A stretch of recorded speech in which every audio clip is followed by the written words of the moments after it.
പെർമിറ്റിലുള്ളതുപോലെ service നടത്താത്ത സ്വകാര്യ bus RTO enforcement പിടികൂടി. Irinjalakuda, Kodungallur, Triprayar, Anakkallu റൂട്ടുകളിൽ service നടത്തുന്ന ഹരിറാം ബസ്സാണ് RTO enforcement vehicle inspector PT Biju, assistant inspector K Vipin എന്നിവരുടെ നേതൃത്വത്തിൽ ഇന്ന് രാവിലെ പിടികൂടിയത്.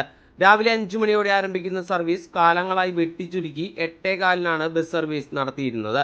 പെർമിറ്റിലുള്ളതുപോലെ സർവീസ് പുനരാരംഭിക്കണമെന്ന് ഉദ്യോഗസ്ഥർ ബസ് ഉടമയ്ക്ക് കർശന നിർദ്ദേശം നൽകിയിട്ടുണ്ട്. കൂടാതെ പെർമിറ്റിലെ നിബന്ധനകൾ പാലിക്കാത്തതിന് 11,000 രൂപ ബസ്സിന് പിഴ ചുമത്തുകയും ചെയ്തു.